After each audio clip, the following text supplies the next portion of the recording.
Gotham FC, they're in 4th place right now versus Chicago, 14th place. That's going to be this Sunday, CBS at 1 p.m. Eastern. Tune in. You'll see some familiar faces on the coverage. And don't forget to tune in for A3 After Dark after the 8 p.m. match. But let's talk with Chicago, because big news yesterday. They fire Lorne Donaldson. Didn't have a lot of time with this team. There was a lot of turnover, new management. All around Chicago just seems like there's a lot of turmoil. Every single year, unfortunately, it just seems like there's a lot going on. Let's just get into Lorne Donaldson, though. Did Chicago make the right move, McCall, in letting him go and bringing an interim to just try to bide them time to find a great coach? Yes and no. Yes, they made the right decision to let him go. I think he had enough time to prove what he was trying to do, and it didn't work out, so it's not a good fit. None of his players were in form. I think that's a huge indication of how the coaching is going and how the training sessions are going. None of the players have reached their potential yet or look sharp this year. But my no is because who they chose to take over the helm. I know it's just an interim, but I really would have loved to see Ella Masser get that nod and get that tip to take over the helm for a little while. And this is what we need in this country. It's a perfect opportunity. She's been coaching with Chicago since 23, and this is give her a little example and taste of what it's like to be a head coach. And even if it's not permanent, she still has that experience, and she understands the difference when you are moved from assistant to head, which can be so valuable. It really could, but I had a very good conversation with Ella. So I'm actually wondering if this was her choice to not be head coach. Oh, I had my own podcast last year, and I had Ella on, and I wanted to interview working moms basically in the soccer world. And I asked her because they were looking for a new head coach. And at the time when I asked her this, like, how do you feel about becoming head coach, next season for Chicago? She was like, no, I'm not ready, because she was having her second child. She wants to do the family thing, and then she wants to get more experience. So I actually wonder if they approached her to be the interim head coach. So I don't know. I'm not sure if they were just like, Masaki, you're it, and that's it. But I know just a year ago, she was not having it as head coach. But I have to agree with you, McCall. I think this was the right time to let Lorne Donaldson know he had plenty of time at this point. He's been a coach for almost a year for them, and you just don't see an identity. They look tired. And I think that he had enough time this offseason and enough time this preseason to instill something in this team. And, most games, we know football very well. You're watching a team and it's like, oh, I see what you're trying to do. You just ain't executing. Or I see what you're trying to do and you're executing. But Chicago had neither one.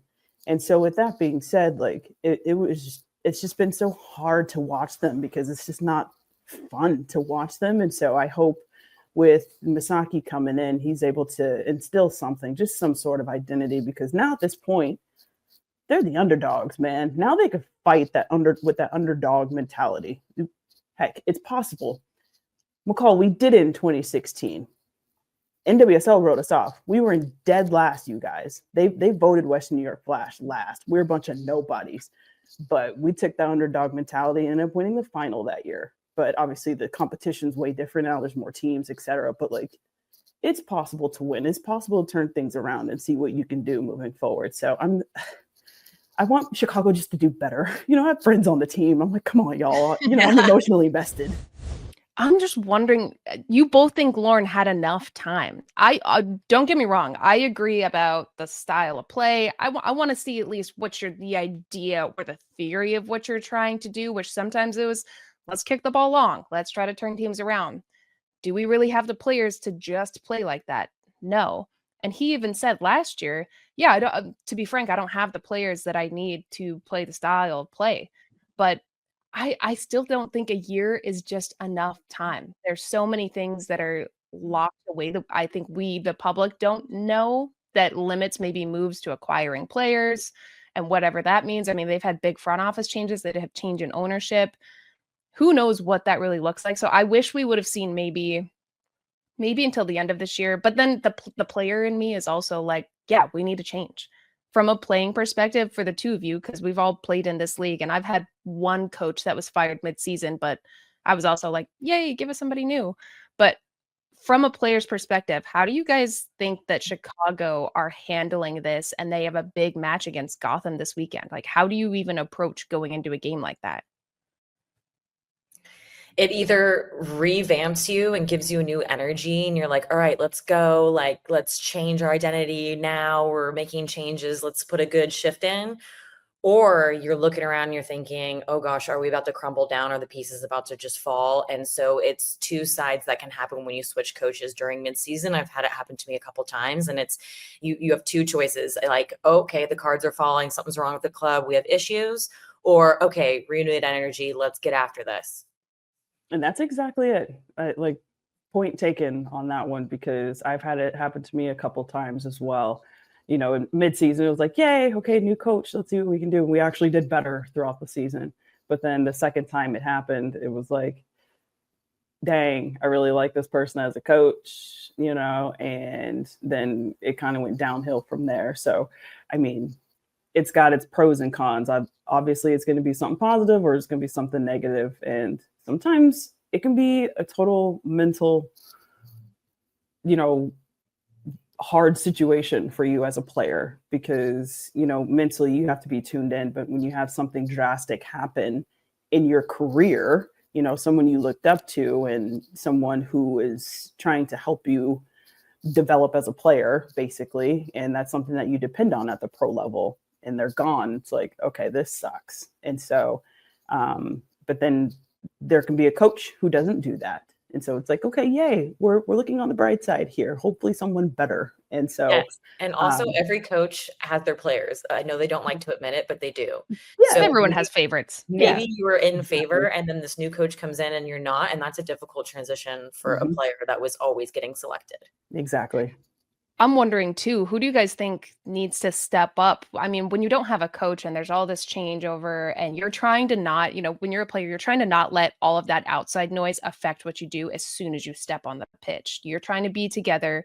You're trying to shut all of that out. And you know what? Hey, it's us versus everybody. It's everybody against us. So let's focus in. Who do you think the player is on Chicago that's maybe the one having to say that, having to turn the team around? I'm looking at an Alyssa Nair and a Carrie Riccaro. To me, those are two players, and I'm like, yeah, I'm going to say yes and listen to whatever you have to say to lead this team.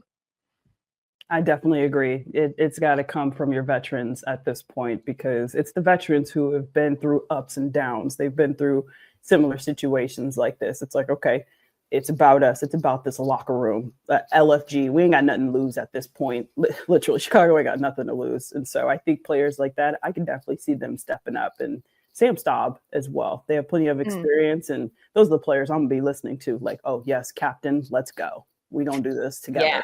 And that's why I think this matchup coming up against Gotham is exciting, right? Because we don't know what new Chicago we're going to see, which is a question mark for an opponent, which could make Gotham a little nervous. But also Gotham has been very up and down in their performances. So we don't know which Gotham we're going to get on the day either. So that's why this matchup, everyone should really keep an eye on it, because we just don't know what's going to happen. I know that Gotham's in a much higher place than them, but based on their performances, it could be neck and neck if Chicago comes out with a renewed mentality. You never know, especially in the NWSL. Yeah, there's question marks. We need that meme where it's the guy like, and there's question marks all over his head. Yeah, exactly. But I'm wondering, switching over to Gotham now, I mean, they have Esther, which in its own right is just a superpower on your team. She's scoring goals. She's scoring one. She's scoring two. She's on a goal scoring streak. And not just the way she scores goals, the way that she helps the team build, I think, is incredibly effective. I mean, you're looking at a team like Chicago. They're a little disorganized, not sure of the game plan. It's hard to get together. You're playing away from home. Is there any way that Chicago can hurt Gotham? And yeah, McCall, you said that they've been inconsistent, but you also played for this team. So I'm wondering, if you're a Chicago player, how are you looking at Gotham at home and thinking, well, here's some of the weaknesses that we can exploit? Well, I'm going to start with Chicago center back. So Kara has been playing in the center back next to Sam Staub, and I do think that is a good partnership, and they're both experienced in this league. So they have experience playing against some of the top goal scorers in the world that come to this league. And yeah, I like it better when Carrie's in the back and not in the midfield. So Maitane kind of plugging that gap in front of the back line that Esther really likes to take advantage of. And her wisdom and knowing her player, they're friends. Yep. They played on Spain together. She knows her strengths and her weaknesses. And then with Carrie and Sam next to each other, just kind of plugging those opportunities that Esther can exploit. I definitely agree. Esther, she's cooking right now, but I agree with Carrie's position because when she was playing in the 6 this season, she just wasn't getting the ball enough. And so I think between her and Sam Staub, they're going to be able to distribute a little bit better, but they're going to have their hands full with Esther. This is one of the most dynamic strikers right now who is on fire, and that's so hard to stop in the game. So I think they're going to have a little bit of a challenge. What's our prediction for this match? What do you guys think? Jess, you go first. Okay. I'm rooting for Ludmila because she was just outstanding against Bay FC. So I'm going to say a couple of goals from her. I think she's going to be a handful for Emily Sonnet in the middle. And that's going to be a great matchup. So I'm going to go with, and Esther's on fire already. So I'm going to say 2-2. Oh, you're going to a tie. Yeah. Okay. I like that. You get a goal, you get a goal, you get a goal. I'm going to say Gotham's going to win by 2 goals. They just have way more goal scorer opportunities and personnel on their squad, whereas Chicago is really dried up in that goal scoring area. They don't have a lot of individuals that are consistently scoring, whereas Gotham is kind of sharing that load alongside Esther as well, that a lot of people can score. So 2-0 deficit. Ooh, okay. I'm going 3-1 Gotham. I think they're right in that 3-goal wave, but Jess, I love the Ludmila shout. I think her and Jamise Joseph have a really good connection. So I'm going to give Chicago 1. You need a little bit of hope when things are bad. Yes, but don't forget, tune into that match on Sunday at 1 p.m. on CBS, and you'll see some familiar faces talking about the game.